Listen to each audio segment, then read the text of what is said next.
Kami mengucapkan terima kasih kepada para sponsor yang turut membantu menyukseskan acara kami, kepada PT Samaratu Daya Teknik dan Kopek Samaratu Group terdiri dari Koperasi PT Indonesia Power JPR OMU, Kopek Samaratu, bergerak dalam bidang pengadaan barang dan jasa sewa, dan anak perusahaan PT Samaratu Daya Teknik bergerak dalam bidang pengadaan jasa tenaga bantu, jasa konstruksi, dan pengadaan barang. Adapun acara ini didukung oleh Eternity Publishing dan Mika.com. Acara selanjutnya adalah sesi dokumentasi. Kepada seluruh tamu undangan dan para peserta dipersilakan untuk mengaktifkan kameranya dan memberikan senyum yang semanis.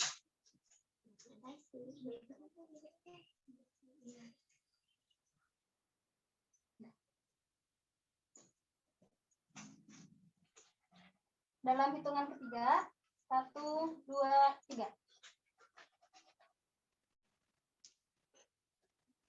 Satu kali lagi. 1, 2, 3. Selanjutnya gaya bebas. 1, 2, 3. Terima kasih. Demikian serangkaian acara webinar nasional pendidikan matematika telah dilaksanakan. Semoga bermanfaat bagi kita semua. Terima kasih kepada hadirin semuanya. Mohon maaf jika ada kesalahan dalam berlangsungnya acara, baik disengaja maupun tidak disengaja, dan marilah kita tutup acara webinar nasional pendidikan matematika ini dengan membaca hamdalah bersama-sama. Alhamdulillah. Wabillahi taufiq wal hidayah. Wassalamualaikum warahmatullahi wabarakatuh. Waalaikumsalam warahmatullahi wabarakatuh. Diingatkan kembali kepada seluruh peserta yang hadir, yang belum mengisi absen silahkan mengisi pada link yang telah di-share oleh panitia. Terima kasih.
dari sini ya, memulai dari sini gitu.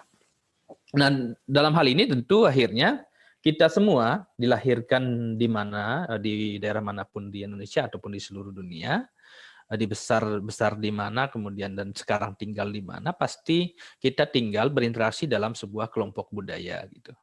Kelompok budaya yang tentu memiliki kebudayaan, dan generasi penerus kita, peserta didik kita, seperti yang disebutkan di sini adalah mereka tinggal dan besar di kelompok budaya yang tentu memiliki kebudayaan tertentu.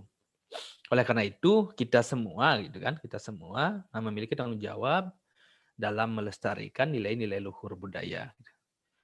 Nah, lalu bagaimana kita melestarikannya, gitu kan? Bagaimana kita melestarikannya? Kalau kita lihat dari Renstra Kementerian Pendidikan dan Kebudayaan tahun 2020-2024, saya coba mengambilnya beberapa bagian yang berhubungan dengan tema kita hari ini, gitu. Yang pertama, kalau kita lihat di situ ada 8 tantangan pemajuan pendidikan gitu, di dalam Renstra itu. 8, yang mana salah satunya yang tantangan nomor 6 dari 8 tantangan itu menyampaikan bahwa bagaimana kedepannya kita perlu memerdekakan pembelajaran dari manual atau tatap muka menjadi pembelajaran yang difasilitasi oleh teknologi. Nah, ini berhubungan dengan tema kita teknologi, berkaitan dengan teknologi. Yang kedua, tantangan pemajuan budayanya dari 7 tantangan, nomor 1 itu dituliskan bahwa bagaimana terjadi atau bisa melaksanakan penguatan pendidikan karakter yang sesuai dengan kebudayaan setempat dan tahapan tumbuh kembang serta didik. Nah, rekan-rekan, Bapak Ibu guru, mahasiswa, para hadirin, nah di sini tujuannya akhirnya dari tujuan Renstra yang tertuang dalam Permendikbud nomor 22 tahun 2020 itu bagaimana pelestarian dan pemajuan budaya, bahasa dan sastra serta pengaruh utamanya dalam pendidikan. Nah, itu.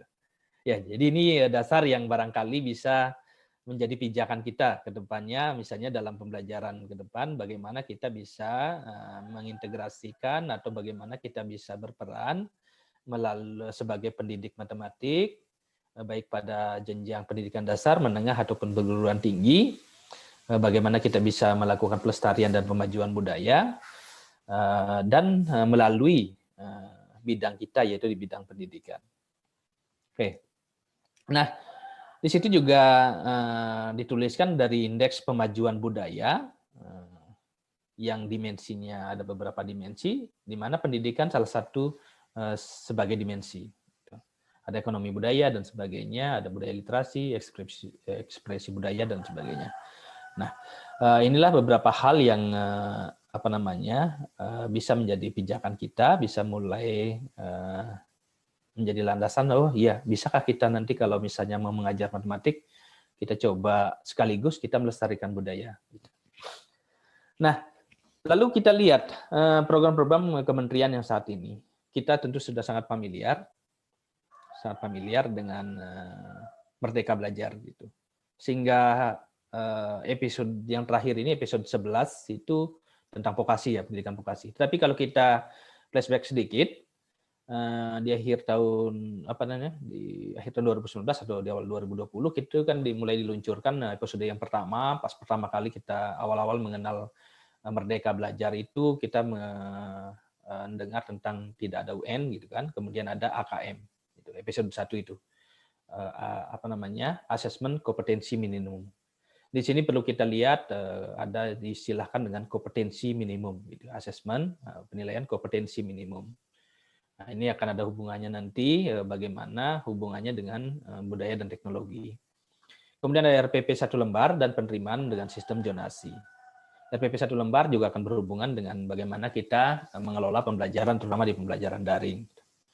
Kemudian berikutnya mulai di episode 2 Kampus Merdeka, mekanisme penyaluran BOS, organisasi penggerak, yang saat ini mungkin salah satu rekan saya yang hadir di sini juga sebagai guru praktik, jadi kan guru praktek, guru penggerak itu, dan tentu butuh inovasi-inovasi dalam guru penggerak ataupun sekolah penggerak yang angkatan satunya ini masih dalam proses gitu, bisa proses untuk persiapan pelatih ahli. Siapa tahu ada rekan-rekan di sini yang misalnya ikut ke calon pelatih ahli gitu misalnya, siapa tahu diskusi kita ini bisa masukan bagi kita untuk memberikan masukan-masukan dalam proses pembelajaran ke depannya. Nah, oleh karena itu, jadi di sini saya akan mulai dari AM-nya ya. AM nanti hubungan dengan budaya itu nanti AKM gitu. Sehingga pertanyaan ini tadi, kita dalam sebuah kelas kita, gitu kan? Bagaimana kita bisa membawa kelas kita dengan substansinya adalah matematika, numerasi ya. Jadi kalau dari AKM-nya numerasinya ini, lalu karena kita posisinya daring, bahkan mudah-mudahan Pak Dini segera berakhir, kalau kita lihat Renstra Kemendikbud, itu tentu memang teknologi, penggunaan teknologi sudah memang dicanangkan gitu kan. Jadi artinya pembelajaran daring ke depan itu memang tetap dibutuhkan gitu. Nah, lalu bagaimana kita membelajarkan matematika, membekali kemampuan-kemampuan sesuai yang diharapkan dimiliki oleh peserta didik, ya kompetensi minimum lah. Itu misalnya kita bisa sajikan baik secara tatap muka ataupun dengan memanfaatkan bantuan teknologi, tetapi sekaligus kita bisa melakukan pelestarian dan pemajuan budaya di dalamnya. Tentu muaranya adalah pembelajaran matematika yang berkualitas. Nah, di situ yang barangkali bisa kita ke depannya kita diskusikan di sini. Seperti apa kita bisa mengkonsep itu gitu, berdasarkan sharing pengalaman tentunya gitu kan. Nah, salah satunya makanya di situ saya akan mengetengahkan dengan konsep di sini memperkenalkannya bagi yang baru pertama kali mungkin mendengar, tapi bagi rekan-rekan yang sudah terbiasa dan sudah melaksanakan atau sudah meneliti atau mengkaji. Di sini saya coba mengetengahkan konsep program etnomatematik atau konsep etnomatematik gitu, etnomatematika gitu. Nah, etnomatematika yang mana kalau oleh pencetusnya Ambrosio itu awalnya memang di situ etnomatematik itu adalah bagaimana sebagai jembatan penghubung antara antropolog, kemudian pemerhati budaya dan matematikawan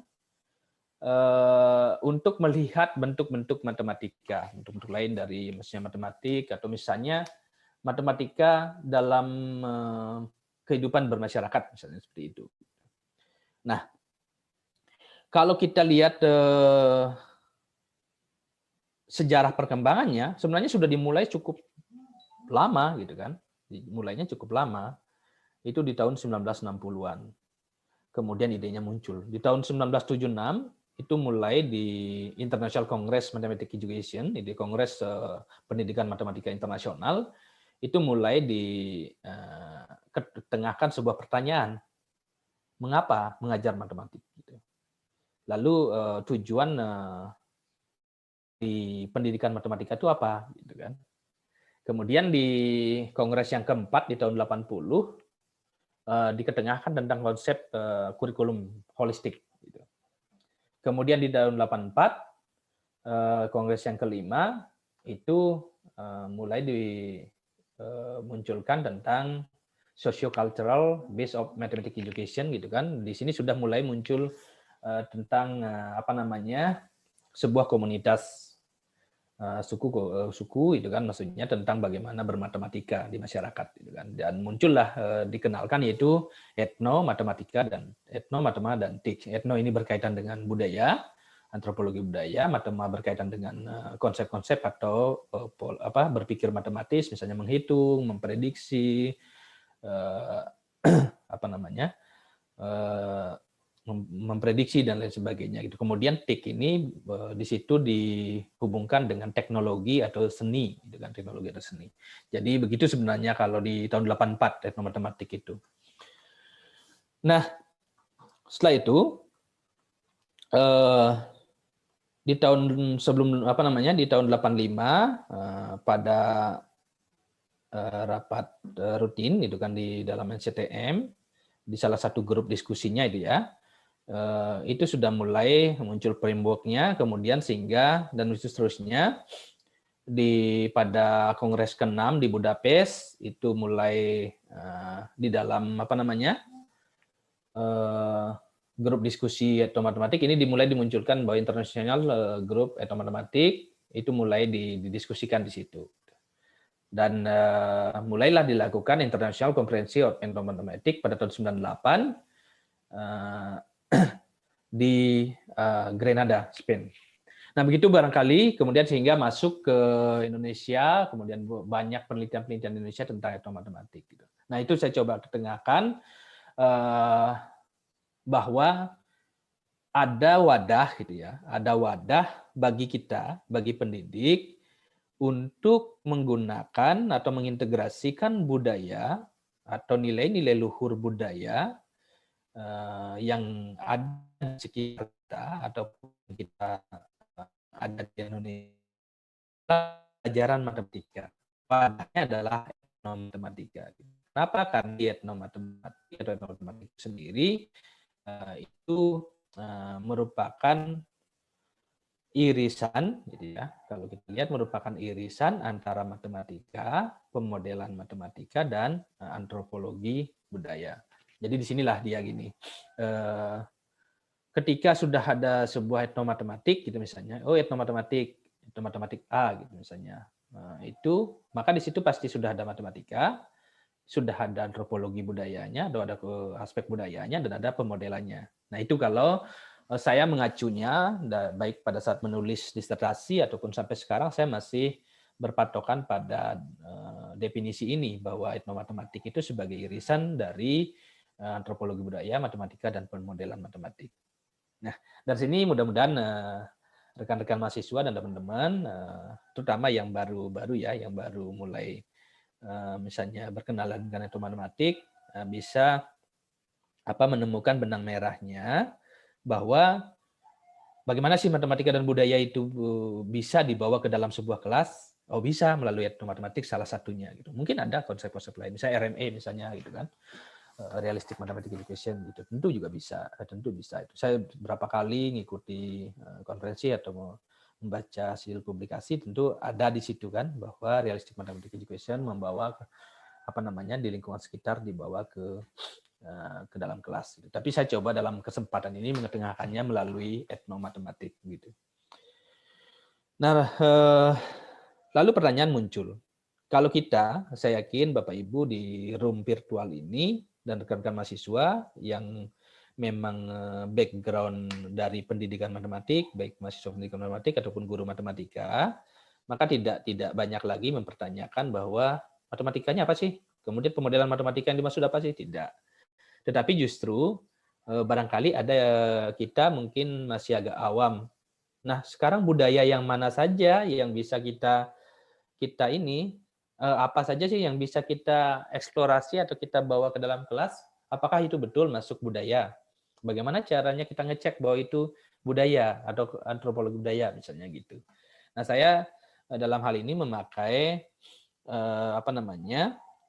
referensinya saya ngambil dari unsur-unsur kebudayaan yang ditulis oleh Prof. Kuncharaningrat, yang mana di situ kalau dari wujudnya itu kebudayaan itu ada sistem budaya termasuk adat istiadat, sistem sosial dan kebudayaan fisik artefak gitu.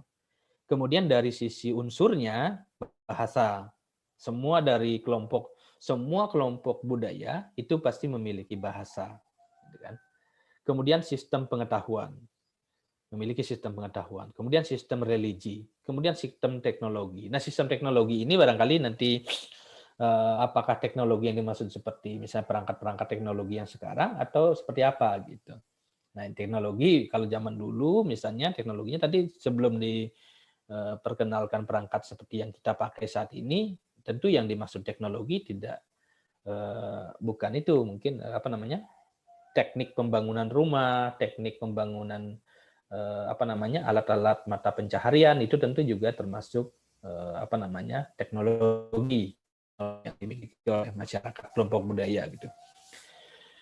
Nah, oleh karena itu sehingga dari sini kita sudah bisa melihat nantinya budaya mana yang bisa kita unsur mana yang ada di sekitar kita yang berhubungan dengan kita bawa ke dalam kelas gitu. Di situ. Itu arahnya ke situ gitu. Nah, lalu budaya. Nah, sekarang kalau kita lihat di sini di wujudnya itu kan ada sistem budaya, ada sistem sosial, ada kebudayaan fisik. Di sini yang dijelaskan secara gamblang fisik. Berarti duanya non fisik dong gitu kan. Maka kalau kita lihat Permendikbud nomor 106 tahun 2013 tentang warisan budaya tak benda. Nah, itu khusus lagi warisan budaya tak benda. Kita bisa mengacu ke situ. Di sana ada warisan budaya tak benda. Nah, oleh karena itu jadi budaya yang bisa kita eksplorasi di dalamnya matematika atau matematik pada budaya mana yang bisa kita eksplorasi atau kita manfaatkan dalam pembelajaran matematika. Nah, itu kita bisa baik yang fisik ataupun non fisik ataupun baik dalam berwujud artefak ataupun yang berupa budaya tak benda gitu. Nah, budaya tak benda melalui Permendikbud itu dan pemerintah provinsi, pemerintah daerah sudah melakukan inventaris melalui dinas terkait tentunya dan melaporkannya. Sehingga kalau rekan-rekan nanti misalnya mencari apa sih warisan budaya tak benda yang ada di Jawa Barat misalnya, itu tinggal di searching gitu kan. Nah, di sini saya contohkan kalau di Kalimantan Utara sampai tahun 2019 itu sudah ada sekitar 15 ini yang di oranye jadi pojok kanan ini. 2015 ada pelaporan, 2016 ada, 17 ada, 18, 19 ada. Sudah ini yang sudah tercatat itu kan. Ada banyak warisan budaya tak benda. Lalu kalau di Provinsi Bali saya searching di internet itu sudah ada 64 budaya Bali yang menjadi warisan budaya tak benda selama 7 tahun ini gitu. Nah, ini tentu memudahkan nanti. Di sini sudah ada list-listnya. Oh, ini warisan budaya tak benda, ini warisan budaya tak benda, ini warisan budaya tak benda. Tinggal kita searching konsep matematika yang di dalamnya ada apa ada, dan bagi kita orang-orang pendidikan matematika atau matematik tentu itu akan lebih mudah tentunya gitu mengidentifikasi oh ini nih berhubungan ini dengan matematika ini berhubungan ini dengan matematika ini gitu kan. Langkahnya seperti itu gitu, kalau yang saya lakukan. Baik. Nah, sehingga saya sejauh ini sudah artinya akhirnya mengacu pada tadi tentang etnomatematik itu, maka masuklah saya melakukan riset, terutama riset yang di tahun 2017-an itu di Provinsi Bali, tetapi tahun 2020-2021 ini di Kalimantan Utara gitu. Nah, beberapa contoh di sini saya coba contohkan yang sudah sempat saya publikasikan, itu tentang rumah tradisional gitu. Kalau yang di suku Baduy itu ada publikasi tentang lumbung ya, lumbung yang mana di kakinya itu ada oleh Pak Andika Ristiawan itu di kakinya itu ada potongan kayu berbentuk lingkaran itu untuk salah satu fungsinya agar tikus tidak bisa naik gitu yang saya baca begitu. Nah, itu juga teknologi sudah dipublikasikan atau matematik seperti itu. Kemudian ada juga di daerah Cipatujah ada teman saya juga ada sudah publikasi, ada ada beberapa juga dari tentu peneliti-peneliti di Jawa Barat ya yang sudah publikasi tentang budaya-budaya di Jawa Barat yang sudah diidentifikasi atau matematiknya gitu. Lalu di sini kalau saya memberikan coba mengetengahkan seperti ini. Mana saya mengenali ini kan rumah tradisional ini kan masuk salah satu unsur budaya dari sisi unsur teknologinya. Lalu di situ ada berdasarkan wawancara dengan tukang bangunan dan analisis dokumentasi yang ada buku-buku kuno ditemukan bahwa untuk membangun rumah ini yang tiangnya 16, itu lebarnya tiang itu harus sama dengan panjangnya jari telunjuk dari kepala keluarga yang akan dibangunkan rumah. Lalu ditambahkan lagi dengan misalnya panjangnya buku dari jarinya ini, gitu. Sehingga kalau kita dari situ otomatis langsung terpikir bagi kita orang matematika bahwa oh kalau ini berarti tidak sama dong lebarnya tiang rumah setiap orang pasti ada dengan kekuratan tertentu pasti ada perbedaan. Lalu tingginya itu nanti dikalikan dengan koefisien. Jadi secara matematis ditulis bahwa tinggi dari tiang rumah itu misalkan Y, ada koefisien di situ yang sudah tertentu misalkan 19, 20, 21 sampai 25 paling besar dikalikan dengan panjangnya jari telunjuk lalu ditambah lagi dengan variabel yang kedua. Nah, ini. Jadi itu yang ditemukan salah satunya. Nah, otomatis ini sudah kita temu bahwa ini berhubungan dengan regresi. Kalau kita lihat ini nanti cocoknya berarti untuk pembelajaran matematika di perguruan tinggi barangkali sebagai nanti seperti apa menggunakannya nanti kita coba diskusikan. Nah, kemudian kedua, ini juga saya sempat membaca publikasi yang mirip dengan ini ya, itu di daerah Cipatujah, gitu kan, bahwa penentuan baik buruknya antara pasangan pengantin itu bisa dihitung dari hari lahirnya atau tanggal lahirnya atau neptunya gitu. Tapi ini budaya ya, warisan budaya, itu artinya ada yang mungkin ada yang setuju, ada yang masih menerapkan, ada yang tidak gitu. Termasuk di Bali pun banyak yang sudah meninggalkan gitu kan. Ada yang sudah meninggalkan, ada yang masih menggunakan gitu. Tetapi yang menarik di sini kalau kita lihat dari sisi etnomatematik atau matematikanya bahwa hari-hari itu dimiliki neptu istilahnya, neptu atau angka-angka tertentu atau urip gitu. Lalu setelah itu, urip itu disebut kalau di Bali itu disebut wewaran atau disebut itu misalnya ada kalau di Jawa ada pasaran ya, legi, kliwon, paing, manis, paing, pon, wage, kliwon kalau di Bali. Kemudian itu kan 1 minggu yang terdiri dari 5 hari. Kemudian ada juga 1 minggu yang terdiri dari 6 hari, 7 hari, sampai 1 minggu terdiri dari 10 hari. Nah, itu memiliki huruf-huruf atau neptu, lalu nanti setiap misalnya yang laki-laki lahirnya misalnya hari Minggu Kliwon, gitu misalnya. Nanti itu berarti ada hurufnya. Hurufnya itu nanti kalau dijumlahkan, salah satu aturannya, ada 7 aturan yang saya berhasil identifikasi di Bali itu. Salah satu aturan atau acuannya, begini, jumlahkan neptu pancawara dan satawara laki-laki dan pasangannya, kemudian dibagi 4 atau dibagi 5.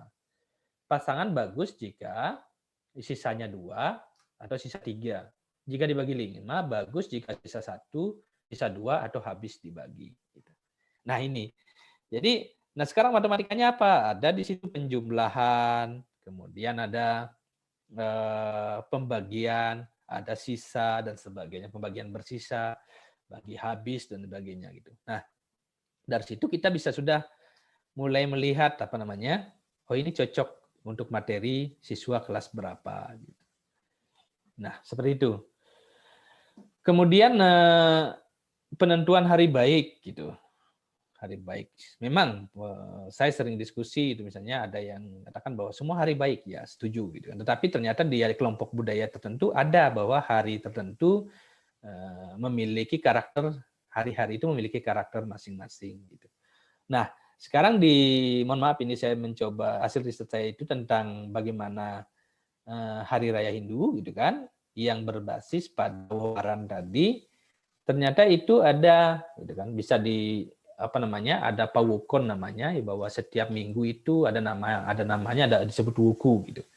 Nah, itu kalau wuku itu ada 30 wuku mulai dari Sintandep sampai Wadugura 30 gitu. Nah, itu bagaimana para orang tua, misalnya yang generasi orang tua saya gitu kan, atau nenek saya mengingat bahwa hari raya A itu kapan dirayakannya, berapa hari lagi. Gitu. Maka menggunakan acuan ini secara matematis ada hitung-hitungan gitu kan, bahwa jarak dari misalnya jarak dari Budak Liwon ke Tumpek itu berapa, itu sudah pakem tentunya gitu kan, karena pakem. Nah itu dipakai acuan-acuan gitu, acuan sehingga ketemu dengan cepat. Bahkan saya kalau dengan ibu saya itu beliau lebih apal misalnya, lebih apal bahwa hari raya ini datangnya ini, hari raya ini. Tetapi zaman kalau di generasi saya sudah ada kalender dinding gitu, jadi sudah melihat kalender dinding bahwa hari raya ini kapan gitu. Nah ini yang pernah saya temukan berkaitan dengan etnomatematik. Nah barangkali yang umum ini peralatan upacara gitu, upacara adat tentunya gitu kan. Kalau sekilas dilihat bahwa di sini ada salah satu perangkat pendukung upacara adat yang bahannya dari bambu. Ini seperti anyaman sebenarnya. Ada juga beberapa publikasi-publikasi yang tentang anyaman gitu ya. Anyaman, saya beberapa kali membaca matematik tentang anyaman. Seperti ini yang di belakangnya ini anyaman gitu. Nah, tapi anyaman ini yang sifatnya sebagai alas dari peralatan upacara atau sarana upacara. Cuman yang menarik kalau kita lihat sekilas seperti ini. Ini namanya kelakat atau ancak gitu ya. Kelakat ya ini, kelakat. Yang menarik itu lubangnya itu banyaknya baris, ini banyaknya baris. Kalau kita lihat seperti inilah, ini dianggap sebagai baris 1, baris 1, baris 2, baris 3. Itu selalu sama dengan banyaknya kolom. Nah, nanti di sini pun rekan-rekan mahasiswa peserta barangkali bisa melihat, oh kalau begini apa hubungannya dengan matematik gitu. Itu baru satu yang saya contohkan gitu kan. Bahwa baris ini sama dengan kolom. Oh, berarti ada matematika di sini nih. Nah, sekarang apakah lubangnya hanya segini aja? Bahwa lubangnya apa 9 aja? Apa ada yang lebih kecil? Ada yang lubang 4 gitu. Apa ada yang lebih besar? Ada yang lebih besar. Ini contohnya di sampingnya, ada yang lebih besar. Gitu. 1, 2, 3, 4, 5. Ini lubangnya 25 berarti gitu. Nah, lalu kita kalau begitu bisakah lubangnya dibuat 10? Oh ya kalau memang itu dibutuhkan alat-alat upacaranya banyak gitu dan ingin lebih kuat misalnya, maka diperbanyak aja ininya, diperbesar aja kalau memang alatnya ini gitu, perangkatnya gitu misalnya. Nah sekarang bagaimana kalau kita ingin membuat lubangnya lebih banyak? Apakah bahannya bertambah? Gitu kan? Oh iya ya, bahannya bertambah. Bertambah berapa? Gitu kan? Nah itu barangkali bisa memancing kita. Oh ini ada hubungannya dengan matematik. Apa? Gitu nanti kan? Nanti siapa tahu ada yang tertarik. Saya menemukan setelah melihat ini, oh saya menemukan bahwa di dalam ini ada konsep matematika selain yang yang Pak Jaro sebutkan. Siapa tahu begitu nanti, kan? Kemudian kelakat itu selain dipakai alas, juga dipakai misalnya bagaimana kalau peralatan upacaranya tidak ditaruh di bawah, tetapi ingin ditaruh agak tinggi, maka dibuatkan kaki, lalu dibuatkan seperti rumah. Ini namanya saka cucuk. Bisa disusun seperti ini. Oh ini ada berhubungan dengan konsep apa ya? Geometri. Oh, geometri. Apa ya? Gitu kan. Nama bangunnya apa gitu. Oh, ini berhubungan dengan apa gitu kan. Geometri apa? Nah, gitu. Ya, terkait bagaimana menggunakannya dalam pembelajaran nanti kita coba ulas.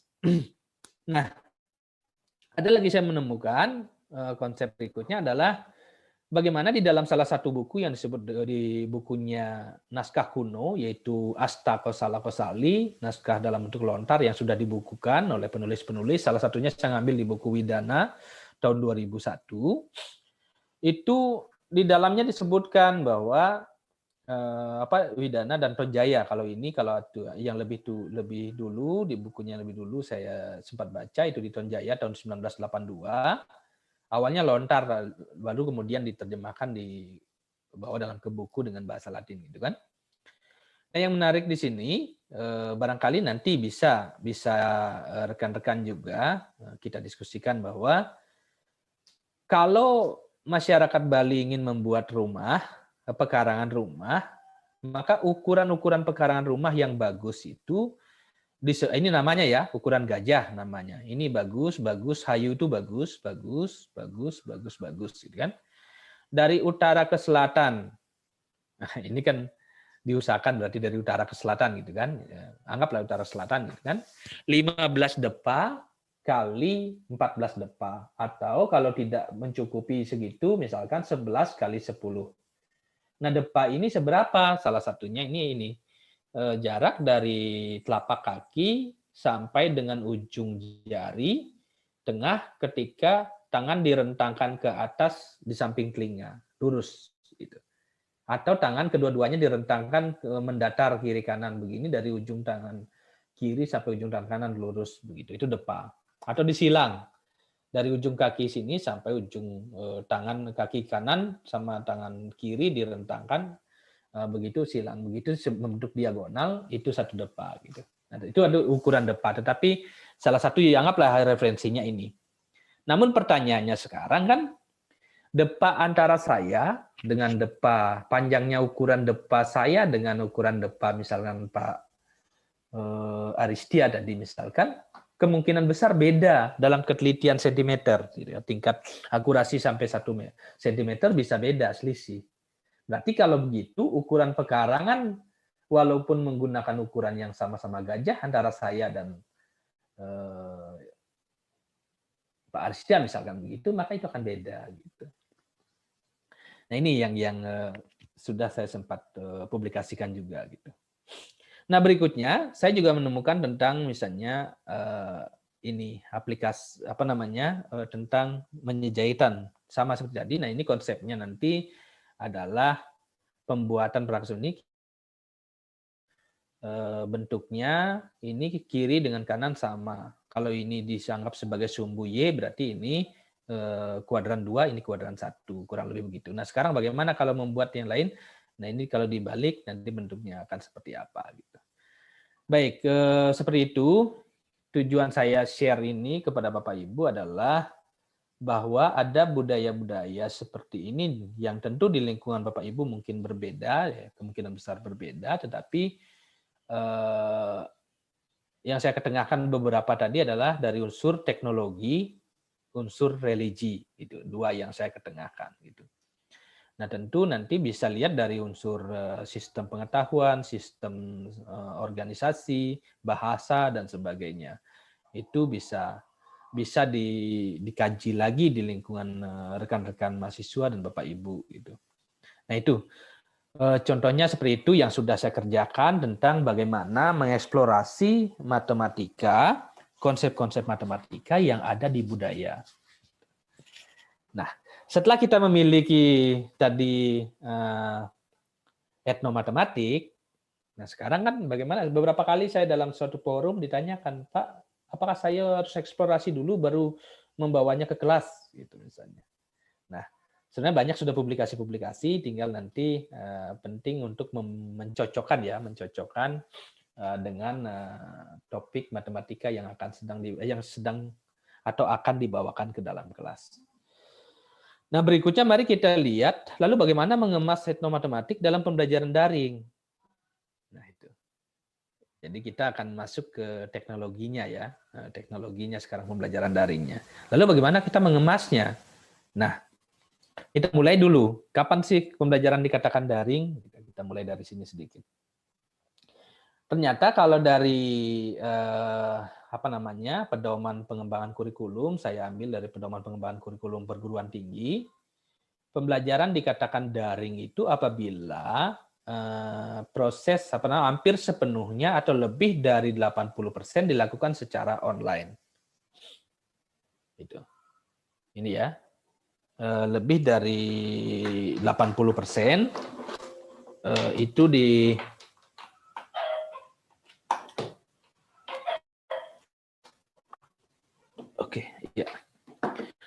dilakukan secara online. Nah, kapan dikatakan tatap muka? Tatap muka apabila tidak ada proses daringnya 0%. Ya. Penggunaan jaringannya 0%. Lalu kalau kita ngajar, ada yang filenya dikirim dengan WA, padahal kita di kelas yang sama, misalnya berada tatap muka begini, tetapi filenya dikirim ke materinya ke WA ke anak-anak gitu. Berarti itu sudah disebut sebagai terfasilitasi jaringan karena sudah 1-29%. Dan kapan dikatakan bauran atau blended learning? Apabila persentase daringnya itu 30-79%. Nah, kita diskusikan kan yang kita lakukan saat ini adalah lebih dari 80, ketika kita bicara daring, berarti lebih dari 80% jaringan. Baik. Nah, lalu setelah itu, apa sebenarnya pembelajaran daring selain dari sisi persentase daringnya?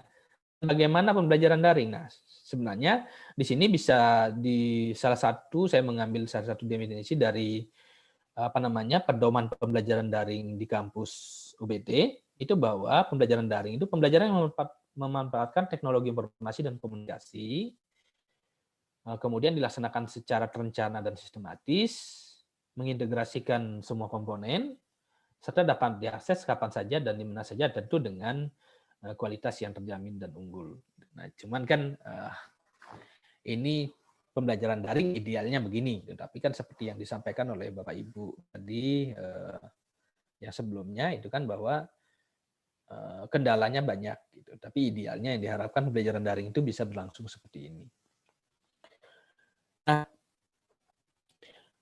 ke depan kalau kita lihat tadi dari Renstra Kemendikbud dan program-program sekarang dengan Merdeka Belajar, baik itu di pendidikan dasar menengah dan kampus Merdeka Belajar kampus Merdeka di perguruan tinggi, dan beberapa program yang sedang dalam proses persiapan saat ini oleh kementerian secara terpusat ataupun yang dilakukan secara mandiri oleh perguruan tinggi, maka yang akan berhubungan dengan saudara-saudara mahasiswa nanti, terutama yang masih ataupun Bapak Ibu pendidik perguruan tinggi, begitu juga dengan sekolah mitra, maka ke depannya daring ini menjadi sangat dibutuhkan. Nah, contoh, bagaimana kita guru dalam hal ini baik sebagai guru, sebagai mahasiswa ataupun sebagai pendidik di perguruan tinggi, misalkan sekarang saudara sebagai mahasiswa dan mengikuti seleksi pertukaran pelajar, pertukaran mahasiswa merdeka, misalnya. Nanti bulan Juli daftar itu misalnya. Kemudian dari kampus A, lalu Bapak mahasiswa ini, saya contohkan yang biar cocok, bukan pertukaran mahasiswa, tetapi kampus mengajar. Misalkan seorang mahasiswa keguruan, mahasiswa pendidikan matematik, melakukan kampus mengajar di sekolah A, tetapi dia harus mendapat SKS, harus memprogram 20 SKS, sementara yang bisa diekuivalensi hanya misalnya 14 SKS di sekolah itu. Maka mahasiswa bersangkutan akan secara daring bisa program ke kampus asalnya, padahal dia posisinya di sekolah. Nah, gitu juga dengan, itu kan kalau mahasiswa. Bagaimana dengan guru? Guru yang Bapak Ibu guru yang mengikuti misalnya sekolah program guru penggerak, sekolah penggerak, nantinya tentu daring ini menjadi hal sehari-hari yang sudah dilakukan saat ini. Jadi ke depan memang pembelajaran daring ini menjadi tren. Dan tentu di situ ada di dalamnya ada substansi, konteks, konten yang perlu diperhatikan. Nah, bagaimana kita mengelola pembelajaran daring? Saya yakin Bapak Ibu, rekan-rekan mahasiswa sudah mengalami gitu. Jadi banyak selama ini 3 semester ya, kita kuliah daring gitu, pasti banyak pengalaman yang sudah banyak pengalaman yang sudah banyak cerita lah selama 3 semester ini gitu. Banyak cerita. Tetapi sebenarnya secara konsep, secara prinsip-prinsip pembelajarannya tetap aja. Dari sisi behaviorismenya, kita harus tetap dalam proses pembelajaran daring, kita harus menetapkan tujuan pembelajarannya apa, pentingnya umpan balik, kemudian penilaian pencapaiannya seperti apa. Kemudian dari sisi teori belajar konektivismenya, bahwa di situ bagaimana bisa belajar sepanjang hayat, gitu. Belajar sepanjang hayat, kemudian bagaimana bisa menyajikan atau berberagam bidang, ide, konsep gitu kan. Kemudian bisa mengambil keputusan gitu, terkait tadi society gitu kan gitu. Kemudian dari sisi progres kognitifnya kita bisa penataan bahan ajarnya dan pengelolaan pembelajarannya kita bisa misalnya salah satu yang ingin saya ketengahkan nanti yaitu tentang micro learning. Kemudian tentu ada pengukuran penilaian di situ. Kemudian dari sisi konstruktivismnya, kan ini sini konstruktivism tentu banyak berperan. Mahasiswa kita banyak belajar mandiri gitu kan, belajar mandiri. Namun di sini dibutuhkan platform tentunya gitu, platform. Kemudian bagaimana menyajikan materi. Nah oleh karena itulah nanti etnomatematika tadi setelah kita akan sajikan dalam pembelajaran daring atau budaya, konteks-konteks budaya itu ketika kita akan sajikan dalam pembelajaran daring, maka prinsip-prinsip pembelajaran daring ini penting untuk kita jadikan acuan dalam ini. Misalnya tujuan pembelajarannya apa, nanti penilaiannya akan seperti apa, kemudian proses belajar mandirinya seperti apa gitu. Pemberian umpan baliknya, penyampaian umpan baliknya akan seperti apa gitu. Nah, di sinilah nanti saya coba dengan prinsip-prinsip tadi bahwa pembelajaran daring tadi kita sudah kita ulas bahwa itu lebih dari 80% online, maka konteks ini, saya contohnya konteks etnomatematik yang salah satu ini kita bisa bawa ke dalam kelas. Misalnya kita mau membelajarkan tentang materi bangun datar gitu misalnya. Materi bangun datar atau luas persegi panjang. Oh iya, ternyata ada konteks yang tepat. Nah, bagaimana apakah kita mau menggunakan problem base gitu kan? Problem based learning, kalau problem based langsung aja kita sajikan ini sudah ke anak-anak gitu kan. Bahwa ini oh enggak, kita tidak pakai problem base, tapi kita ingin mahasiswanya atau peserta didiknya dia membuat sebuah project di rumahnya misalnya gitu kan, project base gitu kan. Kita tengahkan ini, oh iya ya ada ini loh, ada di Bali itu bahwa kalau orang Bali menggunakan nasta kausala kausali dalam membuat pekarangan rumah ternyata ada acuan seperti ini gitu kan, ada acuan seperti ini bahwa ukuran pekarangannya yang bagus itu memilih ukuran-ukuran ini bergantung pada ukuran kepala keluarga yang akan dibikinkan rumah gitu.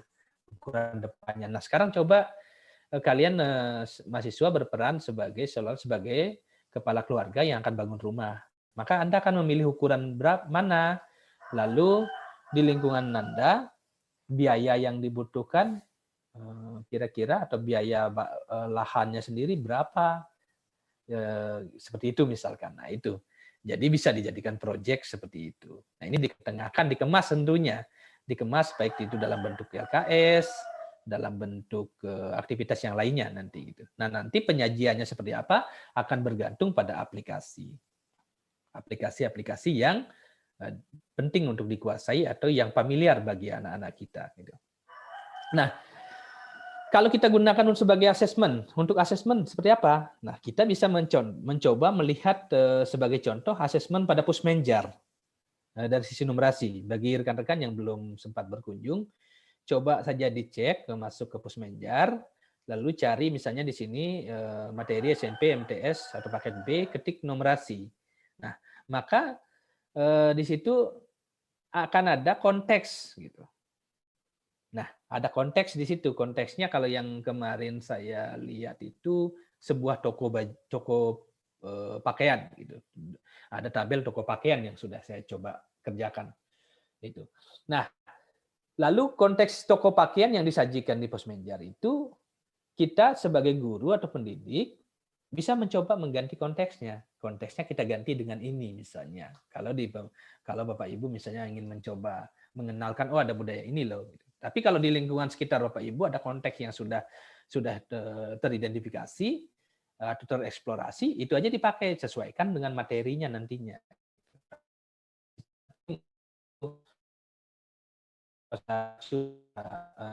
AKM Pertanyaannya bisa seperti ini. Dari 4 ukuran ini yang menghasilkan luas daerah paling besar. Pertanyaan pertama misalkan begitu.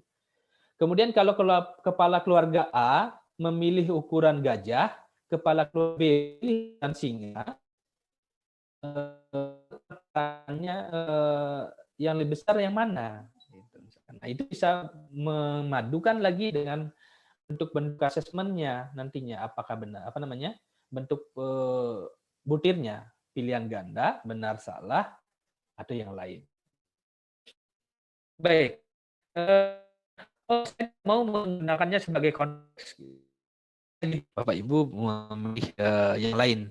Saya ingin membawa sebagai media dalam sebuah webinar juga tentang etnomatematik dan pembelajaran matematik di UHN. Ada rekan saya ini Pak Gusmanto waktu itu yang mengadakan, itu disajikan bahwa etnomatematik bisa digunakan sebagai media gitu. Nah, kalau sebagai media berarti ini bisa kita bawa ke tengah kelas kalau tatap muka. Tapi kalau daring, bagaimana caranya? Kita coba buat seperti ini. Misalnya saya mau membelajarkan matematika berkaitan ini, saya membawa media ini, lalu saya buat video tunjukkan ini, itu berarti sebagai media yang media pembelajaran gitu kan. Nah, kalau misalnya tatap muka bisa kita buat bahwa siswa membawa bahan ini, lalu diajak membuat, kemudian lanjutkan dengan membuat yang awalnya lubangnya 4, lubangnya 9, lubangnya 16, dan seterusnya. Misalnya lubangnya 25 gitu misalnya kita buat. Lalu dari situ hubungannya nanti pembelajaran apa? Gitu. Misalnya pembelajaran bilangan kuadrat atau pembelajaran barisan deret aritmatika. Oh, ternyata setiap nambah satu baris dan nambah satu kolom, maka dibutuhkan penambahan dua bahan gitu. Lalu kalau begitu, kalau misalkan konsep ini terus-menerus, kalau saya ingin membuat plakat yang lubangnya 100, berapa bahannya? Kan bisa gitu. Nah, jadi di situ sudah mulai berpikir matematisnya, gitu. Ke tingkat dari yang tadi konkret sampai ke abstrak tadi, gitu. Itu. Ya, baik. Nah, sekarang memilih budaya atau konteks etnomatematik itu baik sebagai konteks, sebagai media, sebagai motivasi dari pembelajaran matematika yang kita pilih, maka selanjutnya dalam pembelajaran daring saya coba ketengahkan bagaimana kita menjaga siswa agar tetap berada terutama dalam tatap maya ya. Kalau kita seperti ini misalnya, saya memang karena ini webinar settingnya saya tidak interaktif dulu gitu kan. Maksudnya saya coba cerita pengalaman saja. Dalam perkuliahan kita bisa menggunakan microlearning gitu. Microlearning salah satu model dari microlearning yang diketengahkan oleh Al-Qurasi tahun 2019 itu salah satu di modelnya itu secara pedagogis modelnya adalah ada 4 tahapan. Tahap pertamanya adalah disebut sebagai learning one. Di sini peserta didik menyerap pengetahuan dasar dan belum berupaya untuk memaknainya. Jadi dalam hal ini mungkin kita ketengahkan sebuah konsep ini behavioristik ya, dia belum memaknai, belum ada hubungan dengan belum masuk pemaknaan gitu. Nah, setelah itu konsep-konsep apa itu? Nah, kemudian di proses belajar 2, siswa berinteraksi dalam lingkungan buatan. Nah, lingkungan buatan karena kita belajar daring ya. Nah, inilah apakah dia artificial augmented reality atau apa gitu. Tapi kalau kita misalnya dalam pendidikan dasar dan sebagainya tidak setinggi itu, misalnya kita ketengahkan tadi video, kita kirimkan video itu kan lingkungan buatan, kita buat sebut sebagai lingkungan buatan karena video kita kirimkan atau linknya karena dia seolah-olah berada di situ seolah-olah memanipulasi tentang kelakat tadi gitu misalnya. Lalu dia mencoba, oh ya gimana ya? Bagaimana kalau saya coba tambah lubangnya? Bagaimana kalau saya coba ini berapa bahan penambahannya? Jadi di situ ada mencoba, proses mencoba di situ. Jadi di sini lebih aktif dan bermakna. Jadi di proses tahap 2 ini.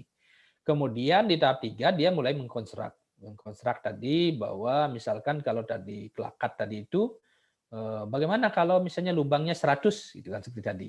Nah, di situ dia konstruk gitu. Kemudian tahap yang keempat itu bukan learning 4 ya, bukan learning 4 ya, tetapi disebutnya itu di sini sudah peserta didik berproses menuju level yang lebih tinggi. Nah, sekarang seperti yang tadi disinggung oleh Bapak Ibu pimpinan tadi, bahwa aduh bagaimana, bahkan jangankan daring begini, tatap muka aja kadang tidak sampai gitu kan. Maka adalah istilah learning loss kan. Nah, kalau kita berbicara begitu berarti akan sesuai dengan tahapannya ya. Potensi minimnya tadi itu apakah kita hanya di diagnosis di awal di tahap yang paling sederhana, atau kita pada kompetensi dasar kurikulum darurat atau kurikulum normal, atau masuk sampai di proficient, masuk sampai level yang tertinggi, lebih tinggi lagi pada misalnya literasi numerasi atau resilient dan sebagainya misalkan begitu. Nah, itu level. Jadi di sini kalau di tahap 4 ini sudah meningkat ke level berikutnya gitu. Jadi kalau memang anak peserta didiknya di situ di posisi terbatas paling bawah gitu misalnya, ya naikkan ke level misalnya ke level penguasaan kompetensi untuk kurikulum darurat gitu. Pemahaman saya seperti itu.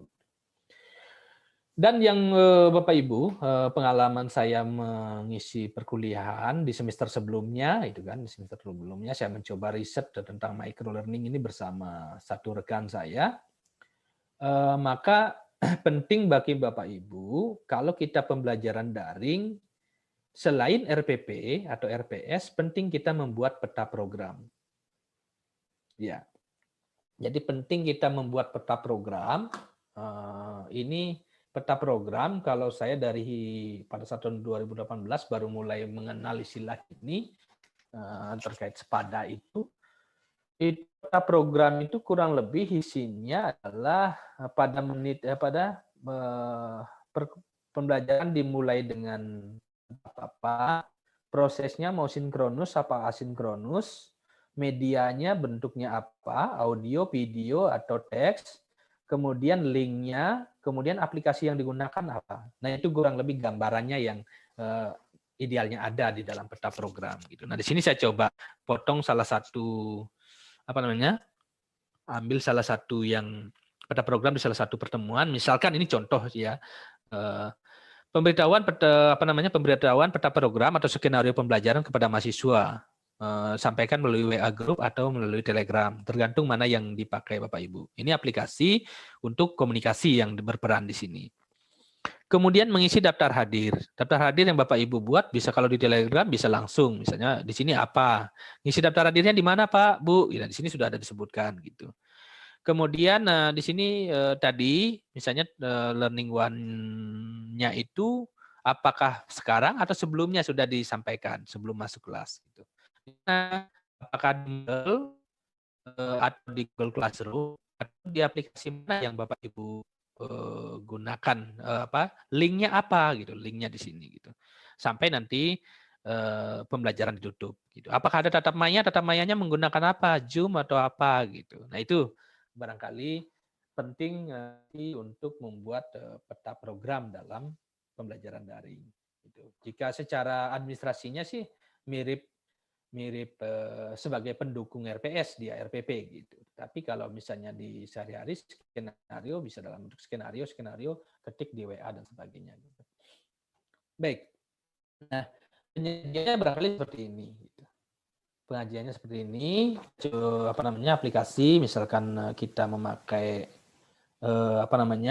WA grup atau ini kita lihat bisa misalnya nyampaikan seperti ini. Oh ya, untuk kuliah hari ini atau pembelajaran hari ini kita seperti ini ya gitu. Nah, jadi kenapa ini penting Bapak Ibu, rekan-rekan mahasiswa, kita menghindari maksudnya menghindari kita kebablasan ya gitu kan. Misalnya kita klik YouTube gitu, misalnya kita minta mahasiswa atau peserta didik kita share link video di YouTube, lalu dia di YouTube lalu ada video berikutnya dia tersesat dulu sebentar gitu. Sesat dulu, lihat hiburan dulu, takut begitu. Tapi kalau ada batas waktu bahwa sekian menit, nanti kita ingatkan, ini sudah mau habis loh, kita kembali ya, gitu. Misalkan begitu. Nah, ini kalau di WA saya coba buat seperti ini, yang pernah ya, ini share yang pernah, saya coba buat. Kemudian kalau nanti menaruh materinya secara umum sebagai home base-nya, platform home base-nya ya istilahnya, platform home base-nya bisa Google Classroom, kalau kami di kampus ini memakai Moodle gitu ya, Moodle gitu. Kemudian kalau ingin misalnya nanti Bapak Ibu buat video, kemudian tidak bosan gitu ya, terus-terusan hanya WA, hanya Zoom aja, tapi saya coba inginlah aplikasi lain gitu, maka coba aplikasi keterlibatan siswa. Misalnya bisa pakai Edpuzzle, saya pernah mencoba pakai Edpuzzle. Jadi Edpuzzle ini ada video seperti ini, tetapi nanti di dalamnya, di iklannya itu, ini titik-titik ini seperti iklan, iklannya ini nanti bentuknya soal. Pada menit ke 0052 ada soal pilihan ganda gitu nanti. Kemudian pada menit ke 149 ada soal pilihan ganda gitu kan. Nah, itu. Jadi nanti kita bisa mengecek mahasiswa itu sambil nonton video sampai sini, kalau dia sudah itu langsung ada soal, klik gitu seperti muncul iklan, iklannya itu soal gitu. Dia harus jawab, setelah itu baru bisa lanjut gitu. Nah, kemudian Bapak Ibu pasti sudah familiar sekali, rekan-rekan mahasiswa familiar, mungkin bisa juga kalau misalnya ujiannya kita pakai Quizzes gitu misalnya. Quizzes saya coba membuat tapi saya masih pakai yang basic ya. Itu kemudian misalkan ingin ingin polling gitu kan, nanyakan gitu. Saya coba pernah polling di sebuah kegiatan yang diisi 210. Bagaimana perasaan Bapak Ibu rekan-rekan mahasiswa dengan pembelajaran daring? Ternyata begini. Atau tuliskan 3 kata berkaitan dengan pembelajaran daring. Ternyata yang muncul jaringan, tugas, Zoom, rumit, kuota, membosankan, internet, pusing, seru, mudah, belajar, tugas menumpuk, tidak efektif. Ternyata banyak ya, banyak. Itu yang pernah ini. Gitu. Makanya ini juga menjadi masukan saya bagaimana coba mengemas biar tidak menonton gitu kan. Saya coba begitu gitu. Nah, seperti yang kita lakukan sekarang, aplikasi kolaborasi virtual tatap mayanya, kita bisa menggunakan Zoom atau Google Meet ataupun aplikasi lain yang familiar tentunya bagi Bapak Ibu, bagi rekan-rekan mahasiswa atau yang disepakati di kelas itu pakai apa gitu. Nah, tadi saya menyinggung Bapak Ibu bagaimana menyajikan tadi media-media itu gitu kan. Apakah kita mau menyajikan konteks budaya itu melalui teks? Ya udah teks, berarti teks mau diketik ulang ya silakan diketik ulang gitu kan. Mohon maaf untuk penyampaian materinya tersisa 3 menit lagi. Oh ya, oke, pas sepertinya pas. Nah itu kalau nanti penyajiannya misalnya mau teks bisa. Kalau misalnya mau nyajikan misalnya dalam bentuk animasi, kalau memang kuat buat animasi, bisa animasi. Kalau memang misalnya mau nyajikan dalam bentuk gambar, bisa. Atau video gitu. Nah, sekarang disinilah nanti Bapak Ibu memilih mana yang paling nyaman untuk menyajikan kepada mahasiswa. Tentu dengan memperhatikan gaya belajar siswa, mahasiswa kita, termasuk kemampuan kita juga, itu penguasaan kita terhadap aplikasi. Nah, saya salah satunya mau enggak mau ya ikut juga seperti sekarang bahwa menyajikan melalui YouTube gitu misalnya kan. Jadi video-video pembelajaran misalnya seperti kualitatif, mata kuliah kualitatif gitu kan. Saya coba ketengahkan video gitu kan. Video nanti sehingga pada saat itu mahasiswa kita bisa kirimkan link lalu kita buat assignment-nya nanti dalam bentuk micro learning tadi ini disimak misalnya 10 menit. Setelah 10 menit kita apakah mau buka tatap maya atau kita kirimkan Quizzes atau kita kirimkan Mentimeter untuk highlight dari video ini yang ada oleh mahasiswa atau kita mau gunakan suruh mereka membuat ringkasan atau apa. Nah itu silakan. Jadi bisa digunakan nanti apakah kita mau menggunakan Zoom lagi atau kita menggunakan Mentimeter, Kahoot, atau misalnya Kahoot itu atau Edpuzzle atau Quizzes.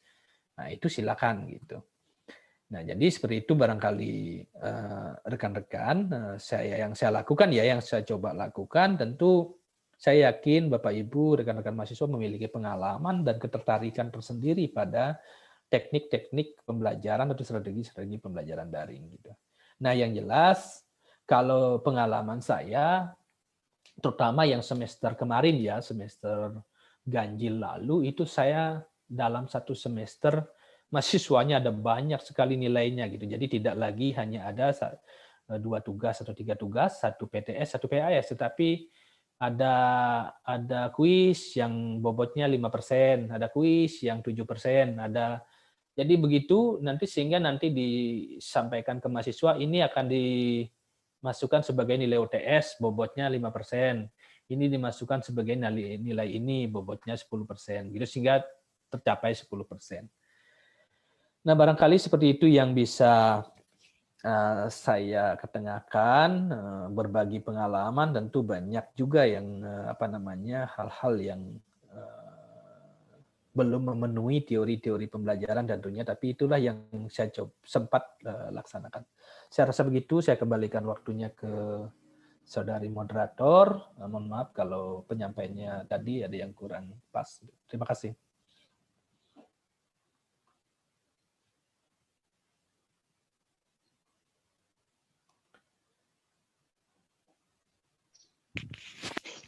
Hadirin, materi telah disampaikan. Sekarang saatnya kita buka sesi tanya jawab. Bapak, untuk pertanyaannya kita tampung terlebih dahulu atau dijawab satu persatu? Silakan, bisa saja kita diskusikan. Kalau memang ada satu dulu juga bisa gitu sambil nunggu yang lain. Baiklah, untuk sesi tanya jawab ini akan dibuka 2 sesi. Saya buka sesi pertanyaan untuk 3 pertanyaan terlebih dahulu. Saya persilahkan kepada para hadirin sekalian yang ingin bertanya, silahkan menggunakan fitur raise hand yang ada dalam Zoom ini. Setelah saya persilahkan, silakan untuk mengaktifkan mikrofon dan dimohon untuk menyebutkan nama dan asal dari mana sebelum mengajukan pertanyaan.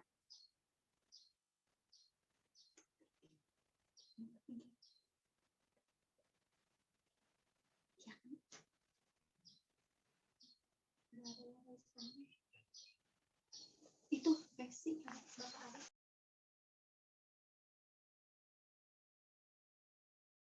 Pertanyaan pertama, saya persilahkan kepada Bapak Arisha Inswatama untuk mengaktifkan mikrofonnya. Mohon untuk menyebutkan nama dan asal instansi atau daerah dari mana, baru kemudian pertanyaannya. Selamat pagi Pak Jiro. Selamat siang ini ya. Iya, mulai siang Pak Aris. Iya. Begini Pak, terkait dengan etnomatematika, kebetulan di program studi kami di struktur kurikulum ada mata kuliah etnomatematika, dan kebetulan saya yang mengampu mata kuliah tersebut. Dari beberapa kegiatan yang kami lakukan, kami mencoba mengeksplorasi beberapa kearifan-kearifan lokal yang ada di Sukabumi. Namun sampai saat ini kami baru semacam kurang ini Pak, saya ingin tahu bagaimana pendapat Bapak terkait dengan potensi etnomatematika dalam strategi pembelajaran di kelas. Karena beberapa eksplorasi yang kami dapatkan misalnya seperti ini. Ketika kami mengeksplor di tempat kami itu ada suatu lumbung padi, namanya itu leit. Kemudian kami mencoba untuk mengeksplorasi kira-kira unsur matematika apa saja yang ada di lumbung padi tersebut. Ya paling hanya itu saja Pak, terkait dengan bangun datar, geometri dan lain sebagainya. Belum masuk ke ranah yang hal-hal yang abstrak, misalnya tadi seperti yang Bapak sampaikan sistem regresi dan sebagainya. Nah itu belum masuk sampai situ. Kita masih hanya hal-hal yang bersifat unsur-unsur geometri seperti itu saja. Sebetulnya dulu saya pernah ketika itu saya mencoba untuk melakukan penelitian terkait dengan pola matematisasi hari baik di suku Sunda dan Jawa. Nah, di suku Jawa itu kan ada penentuan hari baik, di antaranya untuk pernikahan dan lain sebagainya. Salah satunya menggunakan hari dan pasaran, misalkan Senin Wage dan lain sebagainya. Nah, di sana saya dan tim gitu ya, menemukan adanya suatu hubungan konsep matematika. Konsep matematikanya itu kalau tidak salah, saya lupa, ini terkait dengan modulo atau Ya. ya, modulo seperti itu. Nah, namun ketika penerapannya di kelas, itu mau seperti apa gitu. Kita sudah menemukan seperti itu, ketika kita pembelajaran di kelas, kira-kira potensi dari hasil penemuan penelitian etnomatematika itu nanti akan seperti apakan? Sebetulnya tadi sudah disampaikan oleh Bapak, namun mungkin bisa diperjelas lagi. Mungkin itu Pak Jero, Ya. pertanyaan dari saya.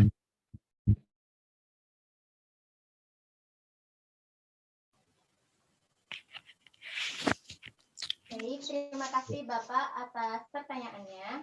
Silakan kepada Bapak Dr. Jero Budi Darmayasa untuk menjawab pertanyaannya.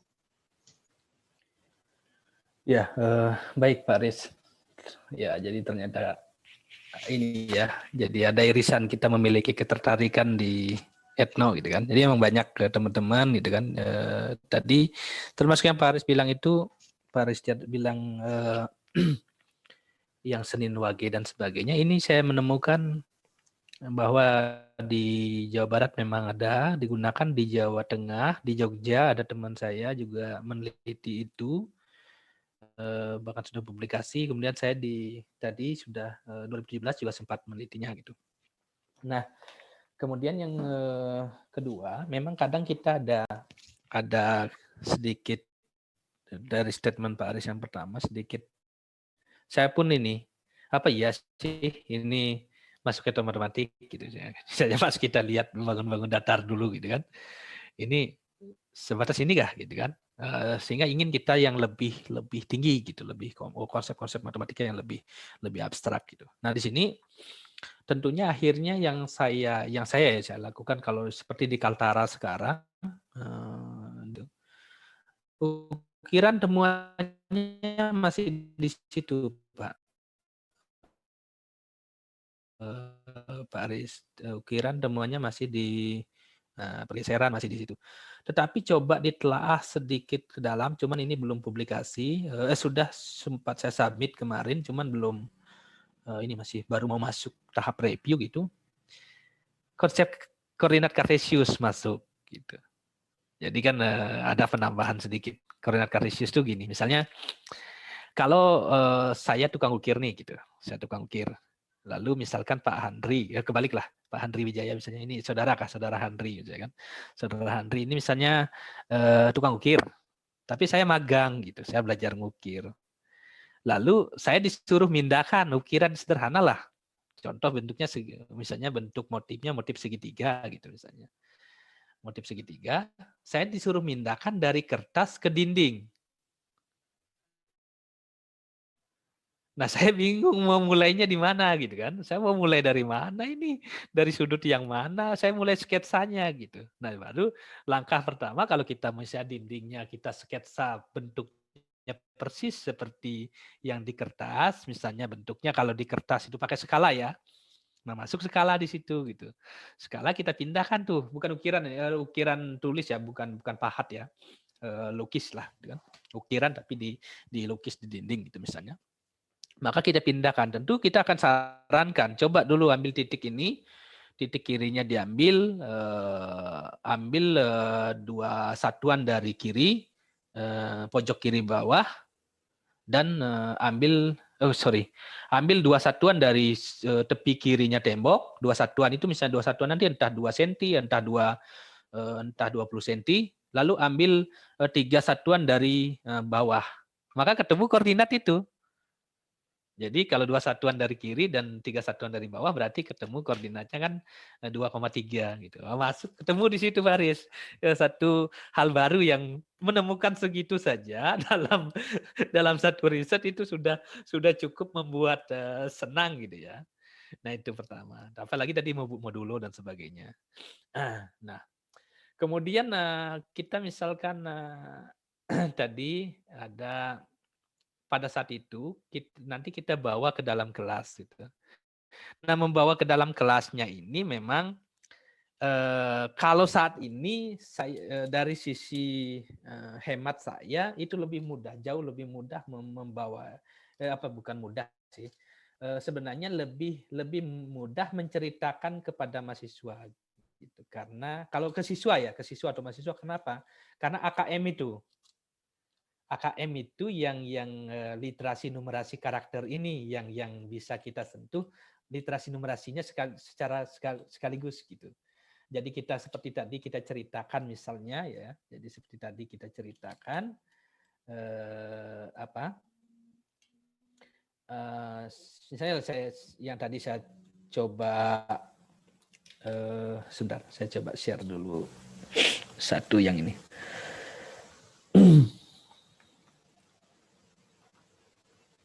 Oke, sebentar. Ketika kita misalnya sudah ingin membawa tadi tentang ukuran pekarangan itu yang saya temukan, kita bawa ke kelas kan itu akan tepat ketika kita belajarnya geometri gitu, geometri. Nah, ketika kita belajarnya geometri, lalu kita bawa yang ini geometri datar gitu ya, luas ini yang ini luas pekarangan gitu. Nah, di sini pilihannya tadi Pak. Pilihan kalau kita berpikir di sekolah menengah ya, sekolah dasar, sekolah menengah. Maka disinilah apakah ini dijadikan project tadi, project base. Kalau kita bawa ke IKU juga cocok di perguruan tinggi sekarang tentang project base, kemudian tentang studi kasus gitu. Atau kita mulai dengan aktivitas ini untuk mengukur, untuk di penilaian, atau kita bawa kalau ini misalnya sebagai media gitu. Kalau ini yang tadi ini, yang ini sebagai media gitu. Coba lihat ini bentuknya apa, merepresentasikan apa. Ini prisma, ini kubus tanpa tutup misalkan begitu. Nah, tetapi kalau kita bawa di tingkat perguruan tinggi, misalnya nanti cocok seperti regresi tadi bisa bawa aktivitas di dalam. Nah, kalau gitu coba gini deh. Coba sekarang misalnya kuliah statistika lah. Kita bawa ke perkuliahan statistika.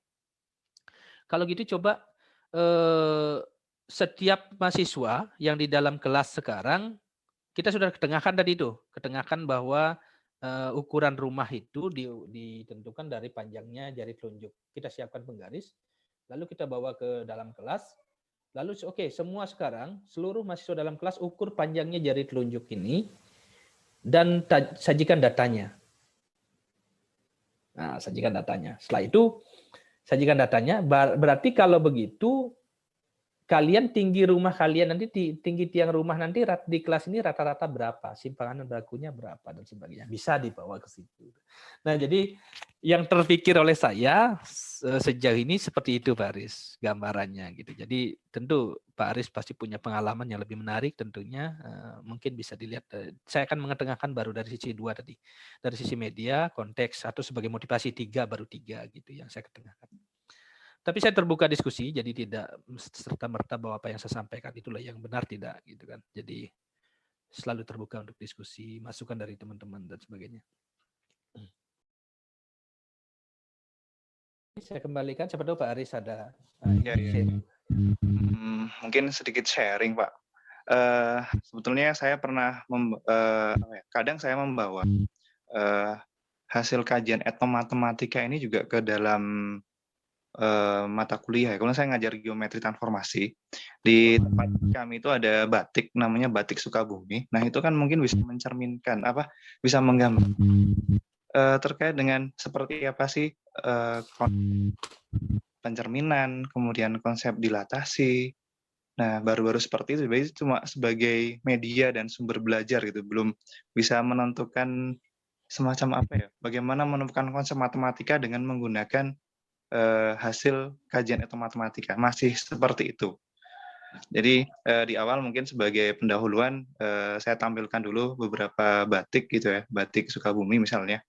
Nah, kemudian dari batik itu saya berikan contoh ini loh, dari hasil seperti ini konsepnya pencerminan.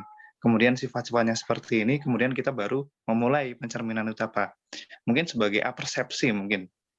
Masih seperti itu saya. Mungkin sharing saja Pak Jero. Betul, betul. Kalau kita lihat standar proses pembelajaran, memang kita diminta untuk apa ya?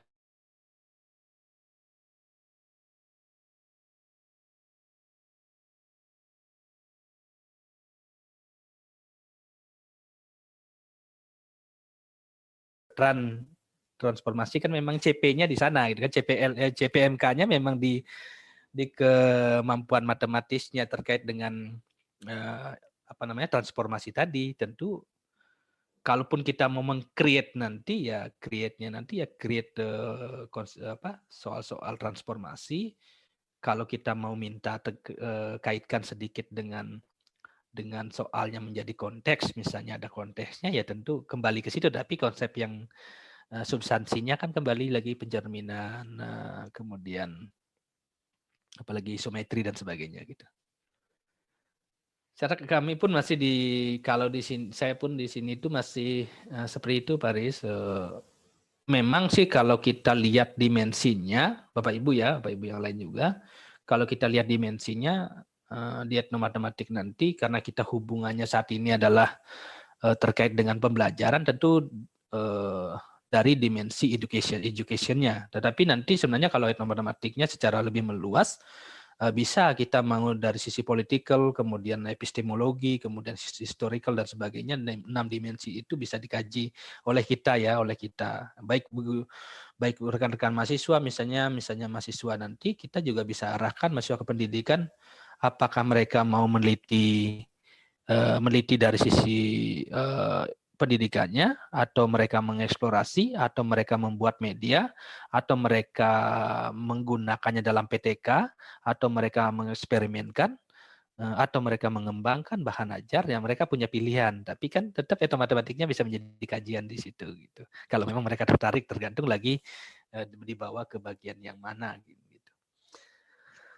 Mungkin begitu yang nanti ada hubungannya dengan rekan-rekan mahasiswa nanti ya terkait etnonya gitu.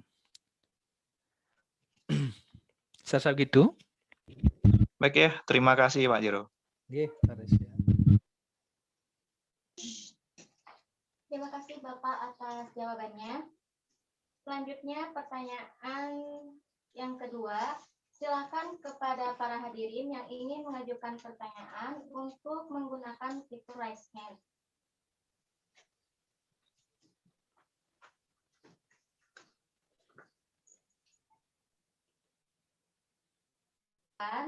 Silakan untuk mengaktifkan mikrofon, kemudian dimohon untuk menyebutkan nama dan asal instansi dari mana sebelum mengajukan pertanyaan.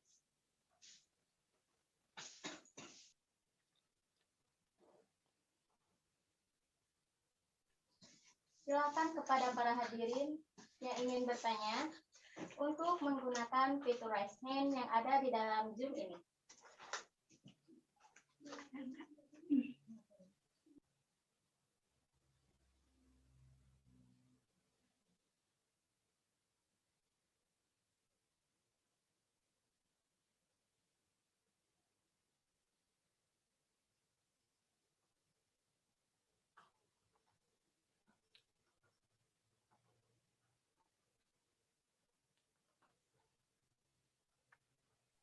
Saya persilakan kepada para hadirin yang ingin bertanya untuk menggunakan fitur raise hand yang ada di dalam Zoom ini.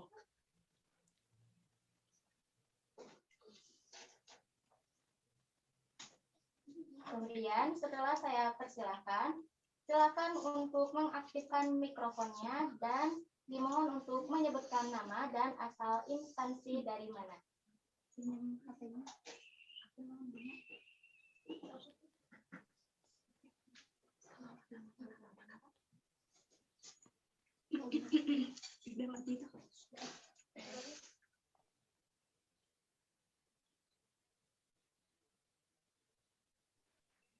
Bismillahirrahmanirrahim. Assalamualaikum warahmatullahi wabarakatuh. Izin bertanya kepada Bapak Dr. Jero. Sebelumnya perkenalkan, nama saya Rizky Nika Utami dari Program Studi Pendidikan Matematika Universitas Muhammadiyah Sukabumi. Bapak, saya izin bertanya perihal sekarang kan lagi masa pandemi, sedangkan bisa kita lihat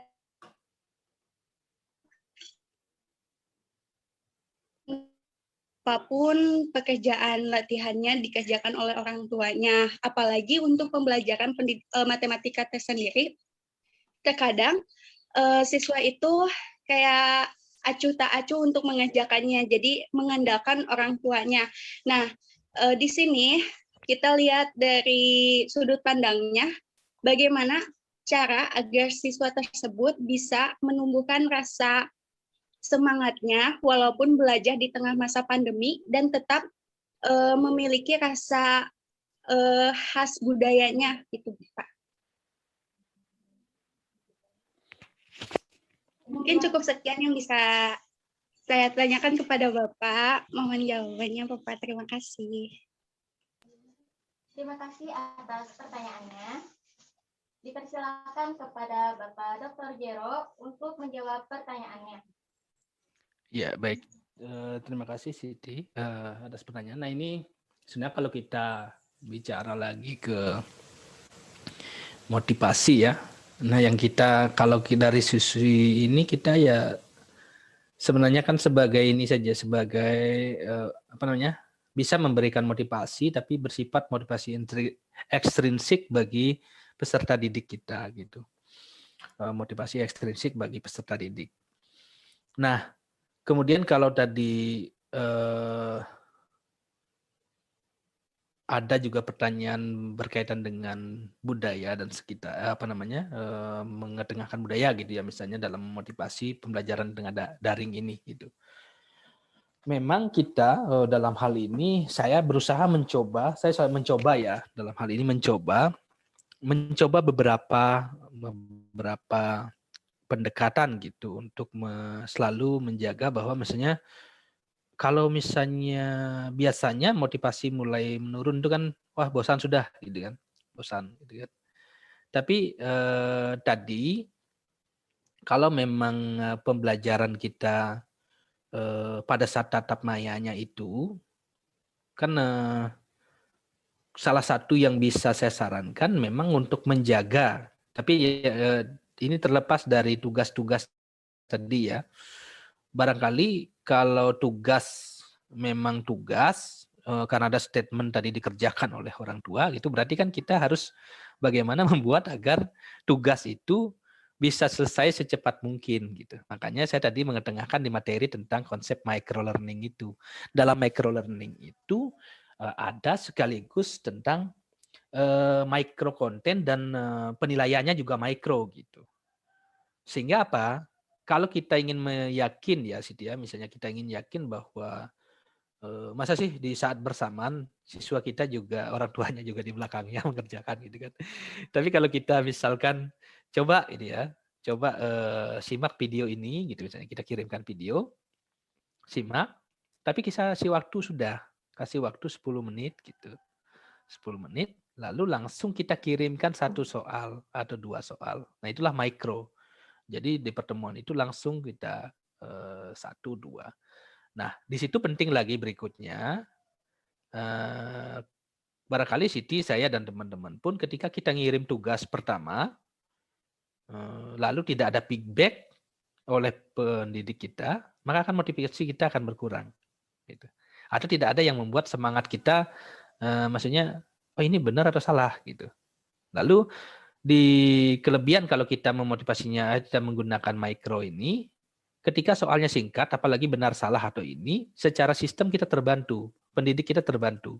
Bahkan kita bisa membuat feedback-nya secara otomatis.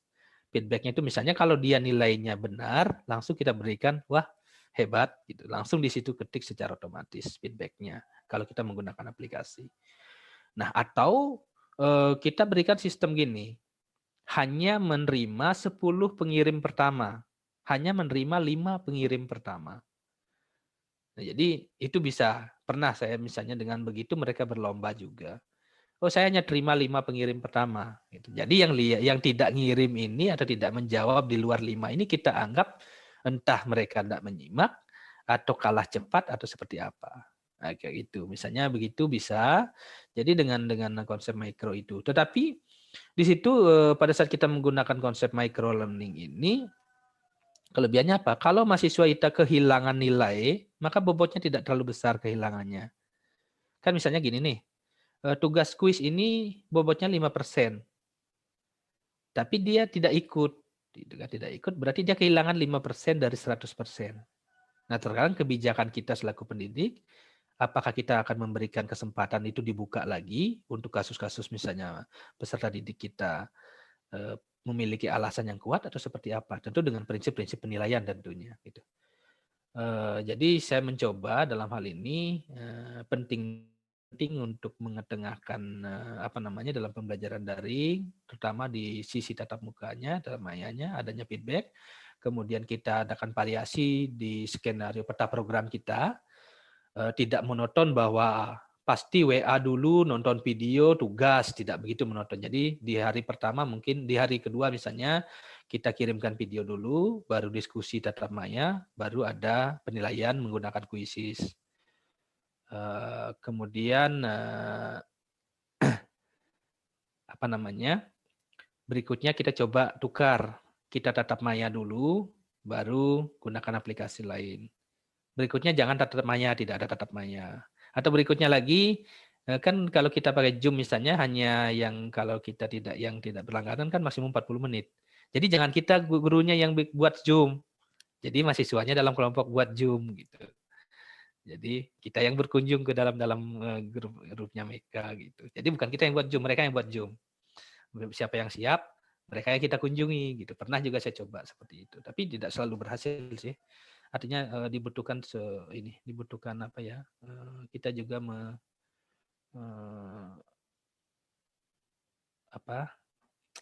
pengelolaan yang tidak monoton, itu aja yang kata kunci yang ingin saya share sebenarnya gitu. Secara begitu Siti yang bisa saya ceritakan terkait pengalaman mengelola perkuliahan di 3 semester ini. Terima kasih Bapak atas jawabannya.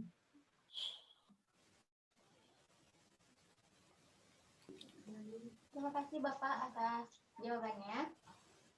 Saya persilahkan kepada para hadirin yang ingin bertanya, silakan untuk menggunakan fitur raise hand di dalam Zoom ini.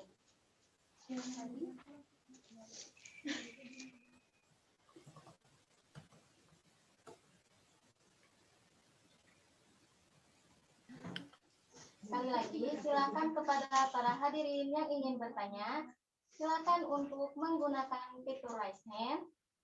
Kemudian, dimohon untuk mengaktifkan mikrofonnya.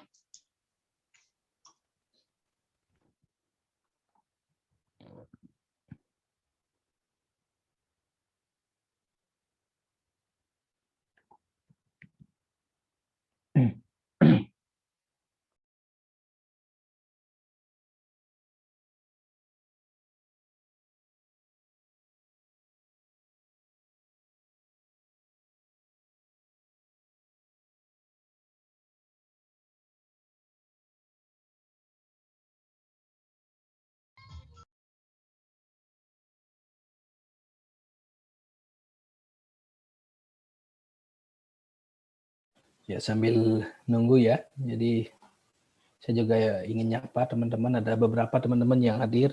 Ternyata tadi ada Pak Win dari Win Raden Patah, ada Pak Manto dari UHN ini. Iskia, saudara Iskia dari UHN juga ya, gitu kan. Ada salam untuk Pak Manto di sana itu. Oke, silakan moderator sambil nunggu aja. Siapa tahu ada yang masih mau didiskusikan.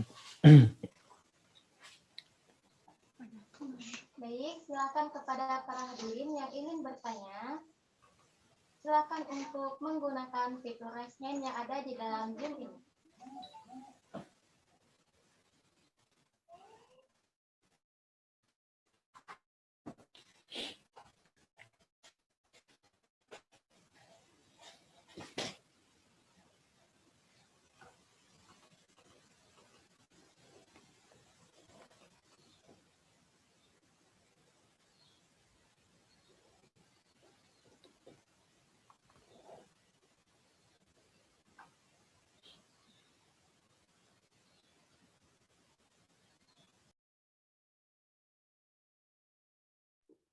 Kepada Remia Warni dari UHN, apakah ada yang ingin ditanyakan atau didiskusikan?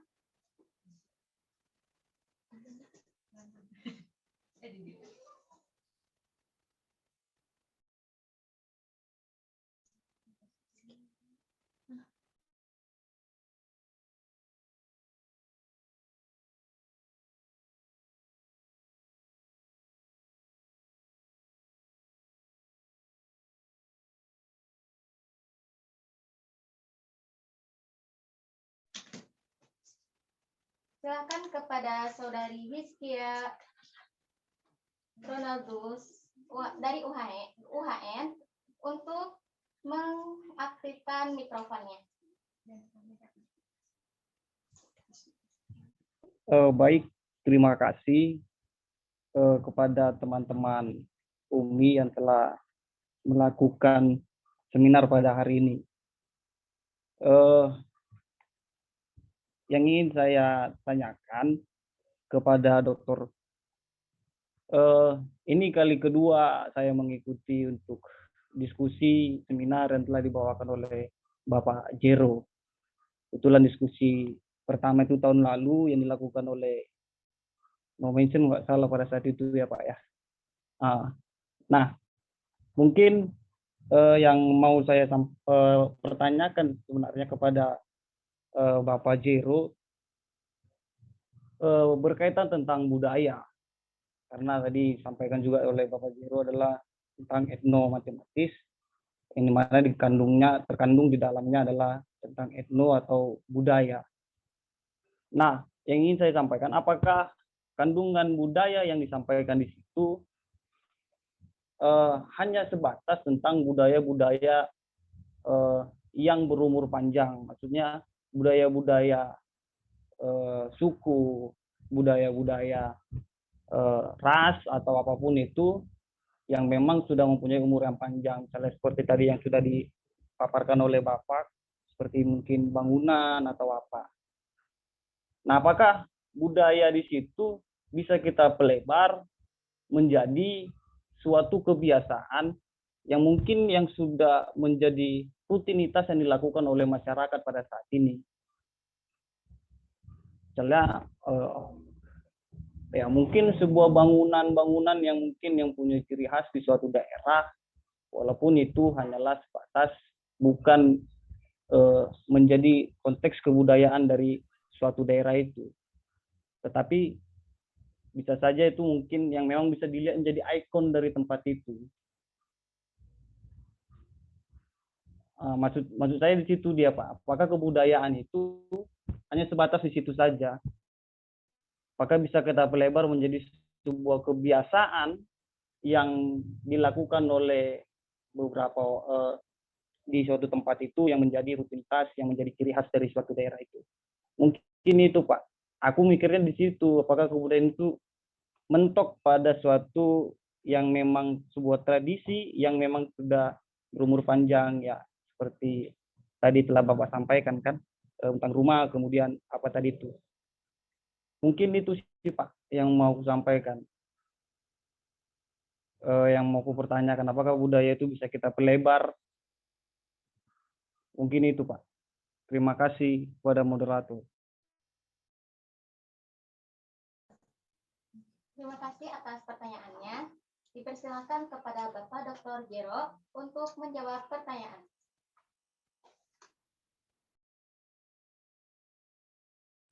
Ya, baik ke saudara moderator dan saudara Hizkia ya dari UHN. Terima kasih berkenan hadir juga diskusi di kesempatan ini. Benar bahwa tahun lalu sempat diskusi di UHN sendiri dengan topik khusus etnomatematik begitu. Nah, memang yang ditanyakan oleh saudara Hizkia ini ada pertanyaan yang sama memang beberapa kali muncul. Apa sih batasannya gitu kan? Apa namanya itu? Batasannya budaya yang bisa kita eksplorasi etnomatematiknya gitu. Apakah bangunan-bangunan modern? Tadi kan saya mencontohkan bangunan yang sudah bangunan tradisional gitu. Kemudian apakah bangunan modern bisa atau kebiasaan itu misalnya bisa gitu. Nah, karena itu saya coba tadi sampaikan di salah satu slide ini saya coba cari ya. Saya tampilkan tapi sambil nunggu. Makanya setiap peneliti gitu kan, beberapa teman-teman saya juga saya pernah mengikuti pada saat Ismatel oleh P4TK Jogja itu menggunakan acuannya adalah apa yang sudah terdaftar di Dinas Kebudayaan itu misalnya. Kalau nggak salah itu ada salah satu peneliti yang menuliskan mengacunya gitu. Apa yang sudah terdaftar sebagai sebuah kebudayaan itu baru dieksplorasi gitu. Nah, tetapi kembali kalau kita lihat unsur kebudayaan yang ada di bukunya Prof. Kuncharaningrat itu kan, maka kan di situ tidak terbatas pada hal itu. Unsurnya ada unsur teknologi, ada unsur bahasa, ada unsur apa namanya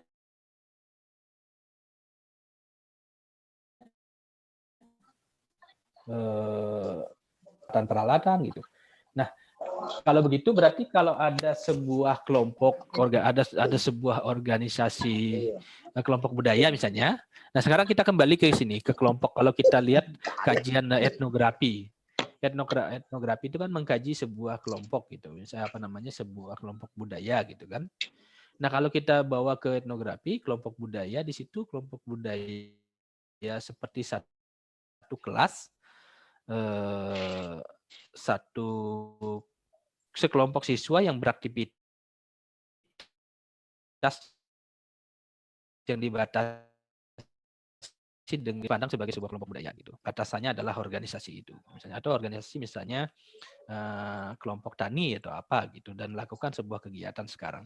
Lalu ada unsur-unsur matematika di dalamnya misalnya bagaimana pembagian apa misalnya bagaimana pembagian misalnya pengelolaan pupuk, pengelolaan apa itu. Jadi kan berarti kalau dari sisi unsur itu bisa memungkinkan. Nah, kemudian selanjutnya begini, kalau lihat sekarang ada beberapa publikasi terkait dengan matematik, hasil skripsi dan sebagainya. Itu mempublikasikan seperti misalnya apa ornamen pada bangunan tempat ibadah gitu. Jadi itu kan bukan bangunan yang lama gitu. Artinya kalau dari sudut pandang saya untuk mengelompokkan bahwa budaya mana ya yang bisa kita eksplorasi etnografinya, kita melihat dari unsurnya, 7 unsur kebudayaan itu, dan lihat juga dari fisiknya. Namun kalau secara khusus kita mau melihat dari warisan budaya tak benda, kalau di Permendikbud nomor 106 tahun 2013 itu sudah ada bahwa yang dimaksud yang termasuk dalam warisan budaya tak benda itu apa-apa saja gitu. Nah, jadi itu sudah bisa menjadi setidaknya acuan untuk gerak bahwa bukan berarti warisan budaya itu yang memang sudah umurnya ratusan sejak lama gitu kan. Jadi nanti yang penting ini termasuk salah satu unsur budaya ini. Dari kalau kita lihat dari acuan dari unsur-unsur budaya ini masuk berarti bisa gitu. Saya rasa begitu Iskia. Jadi saya intinya tidak terbatas hanya yang lama-lama ya gitu. Jadi yang hal baru pun gitu kan, maksudnya hal baru apa namanya itu, misalnya peralatan pendukung mata pencaharian gitu, misalnya hasil modifikasi bentuknya seperti apa gitu, baru tetapi di situ ada unsur-unsur matematik, itu bisa dijadikan konteks. Unsur-unsur matematika itu bisa dijadikan kita sebut matematik. Itu menurut sudut pandang saya begitu. Saya rasa begitu, Saudara Hiskia.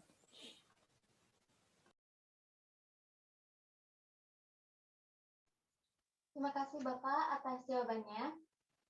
Baiklah, untuk sesi tanya jawab ini kita akan sudahi saja. Terima kasih kepada hadirin sekalian yang sudah bertanya. Mohon maaf jika ada pertanyaan yang tidak terjawab. Semoga di lain kesempatan kita dapat berjumpa kembali. Baiklah, kesimpulan dari materi yang disampaikan. Pendidikan berkarakter pada budaya bangsa dan peserta didik adalah pewaris budaya bangsa. Kita bertanggung jawab dalam mewariskan budaya. Tantangan pemajuan pendidikan yaitu memerdekakan pembelajaran manual atau tatap muka menjadi pembelajaran yang difasilitasi oleh teknologi. Tantangan pada pemajuan kebudayaan yaitu penguatan pendidikan karakter yang sesuai dengan kebudayaan setempat dan tahapan tumbuh kembang peserta didik.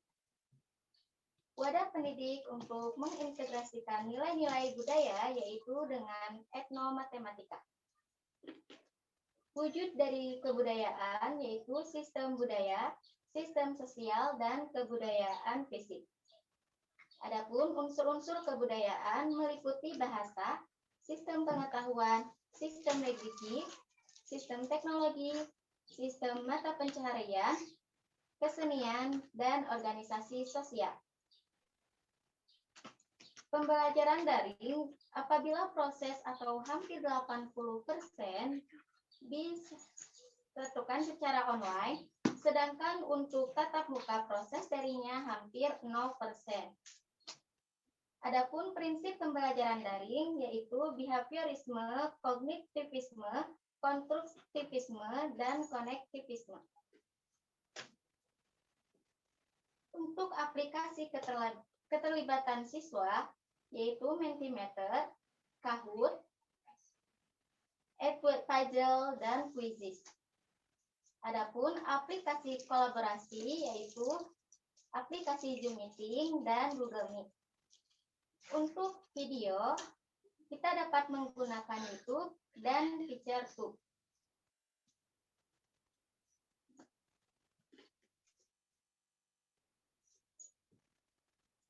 Terima kasih kepada Bapak Dr. Jero Budi Darmayasa, SPD, MPD, SI, yang sudah menyampaikan materi yang luar biasa kepada kita semua, sehingga wawasan kita menjadi bertambah. Kami ucapkan terima kasih juga kepada PT Samaratu Daya Teknik, PT Kopek Samaratu, dan didukung oleh Eternity Publishing dan Mikas.co yang sudah turut mensukseskan kegiatan webinar nasional pendidikan matematika ini. Terima kasih juga kepada para hadirin yang sudah memperhatikan dengan seksama. Mohon maaf bila terdapat kesalahan dan kekurangan. Wassalamualaikum warahmatullahi wabarakatuh. Saya kembalikan kepada MC.